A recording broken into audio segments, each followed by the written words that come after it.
सुरुवातच भारताच्या व्यापार उदीमातल्या महत्त्वपूर्ण पावलापासून करूयात। भारत आणि युनायटेड किंगडममधला मुक्त व्यापार करार आजपासून प्रत्यक्षात अंमलात आलाय आणि तो केवळ कागदावर नाही तर आज मुंबईच्या नावाशेवा बंदरातून या कराराअंतर्गत निर्यातीची पहिली खेप यूकेकडे रवाना झाली सुद्धा। म्हणजेच या कराराचा प्रवास स्वाक्षरीपासून प्रत्यक्ष व्यापारापर्यंत पोहोचला आहे। एका बाजूला आपले वस्त्रोद्योग, चामडं आणि अभियांत्रिकी उद्योग आजपासून थेट यूके बाजारपेठेत कोणत्याही कराविना प्रवेश करतायत। दुसरीकडे स्कॉच, व्हिस्की आणि यूकेच्या गाड्यांवरचं भारतीय बाजारातलं आयात शुल्क टप्प्याटप्प्यानं कमी होणार आहे। भारतीय निर्यातदारांना तात्काळ फायदा होणार असल्याचं केंद्रीय वाणिज्य मंत्री पियुष गोयल यांनी माध्यमांशी संवाद साधताना सांगितलं। हा करार फक्त वस्तू आणि सेवांपुरता मर्यादित नाही तर दोन्ही देशात काम करणाऱ्या हजारो व्यावसायिकांसाठी देखील तो थेट लाभदायक ठरणार आहे। तब्बल 3.5 वर्ष या कराराच्या वाटाघाटींचं मंथन चाललं। 2022 मध्ये बोलणी सुरू झाली। 14 फेऱ्यांनंतर मे 2025 मध्ये ती अंतिम टप्प्यात पोहोचली आणि जुलै 2025 मध्ये लंडनमध्ये स्वाक्षरी झाली। पण करार अंमलात आणण्यापूर्वी शेवटच्या क्षणी नवा मुद्दा उपस्थित झाला। यूकेनं पोलाद आयातीवर नवं सुरक्षा शुल्क लागू करण्याचा निर्णय घेतला। भारतानं करार पुढे ढकलण्याची शक्यता बोलवून दाखवली होती, पण G7 बैठकीत मोदी स्टार्मर यांच्या चर्चा झाली, तोडगा निघाला। भारताच्या 85% पोलाद निर्यातीला या सुरक्षा शुल्कातून वगळण्यात आलं आणि उरलेल्या भागासाठी देशविशिष्ट कोटा आणि विशेष वापर योजनेमार्फत मार्ग काढला गेला। आजचीच म्हणजे 15 जुलैची अंमलबजावणीची तारीख कायम राहिली। या मुक्त व्यापार करारानुसार भारतातून जाणाऱ्या 99% उत्पादनांना यूकेमध्ये कोणताही कर न लागता प्रवेश मिळणार आहे। वस्त्रोद्योग, चामडं, अभियांत्रिकी वस्तू, सागरी उत्पादनं आणि प्रक्रिया केलेले खाद्यपदार्थ यांना लगेचच विनाकर यूके बाजारपेठ खुली होईल। पुढच्या 10 वर्षात जवळपास 85% वस्तू पूर्णपणे शुल्कमुक्त होतील। भारताने यूकेसाठी आपले दरवाजे खुले केले आहेत। यूकेच्या उत्पादनांना टप्प्याटप्प्यानं सवलती दिल्या जाणार आहेत। स्कॉच, व्हिस्की, जीनवरचं शुल्क 150 वरून तात्काळ 75% आणि पुढच्या 10 वर्षात ते 40% उतरणार आहे। गाड्यांवरचं शुल्क 110 वरून कोट्याच्या आधारे टप्प्याटप्प्यानं 10% येईल। पहिल्या वर्षी 20,000 गाड्यांना ही सवलत, 5व्या वर्षी 37,000 आणि 15 वर्षात एकूण मर्यादा 3,78,000 गाड्यांपर्यंत जाणार आहे। एकूणात भारतीयांना यूकेच्या गाड्या आणि मद्य स्वस्तात मिळेल। दुग्धजन्य पदार्थ, धान्य, तेलबिया, सफरचंद, सोनं, दागिने अशा संवेदनशील क्षेत्राला भारतानं या कराराच्या बाहेरच ठेवलंय। यातल्या 2 तरतुदी विशेष लक्षवेधी आहेत।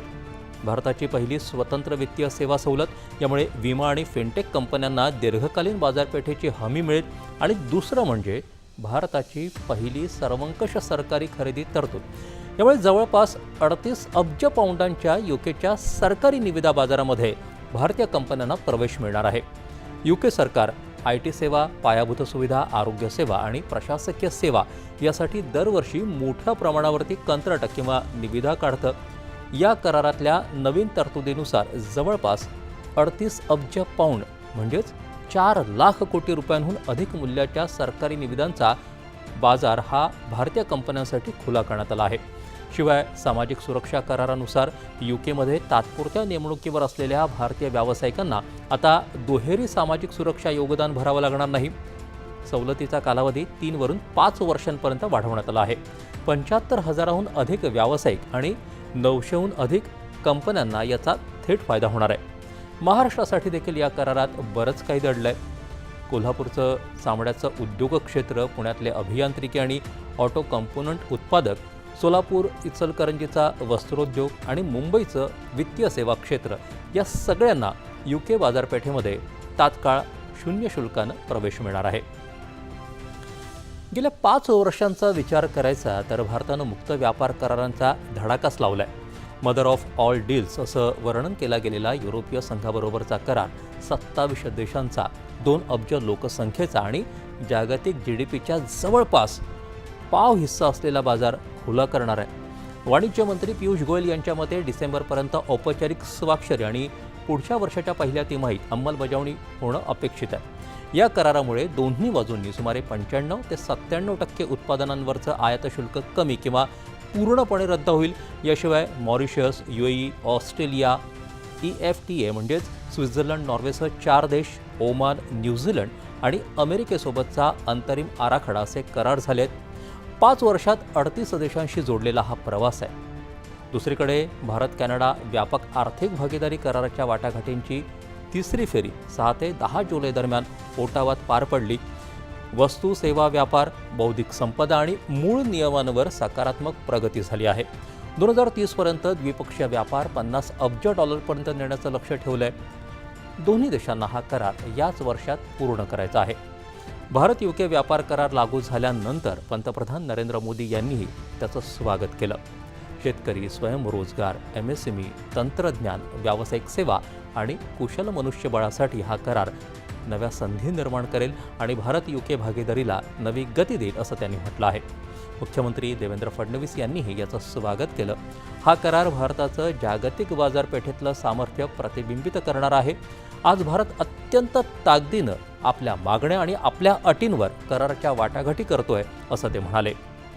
अमेरिकेच्या आयात शुल्क धोरणामुळे खरं तर सारं जगच आर्थिक अस्थिरतेचा सामना करत आहे. अशा परिस्थितीत भारतानं आपली वाट निवडली आहे. एकाच बाजारपेठेवरती अवलंबून न राहता वेगवेगळ्या देशांनी व्यापारी भागीदारी अधिक मजबूत करण्याचं धोरण भारत राबवतो आहे. भारत आता जगासाठी केवळ एक बाजारपेठ राहिलेला नाही, तर एक महत्त्वाचं उत्पादन केंद्रही बनतोय. जगभराशी नातं जोडण्याचं हे धोरण भारताला विकसित भारत बनवण्याच्या दिशेनं टाकलेलं त्याचं हे महत्त्वपूर्ण पाऊल ठरत आहे. पंतप्रधान नरेंद्र मोदी यांनी नुकताच 3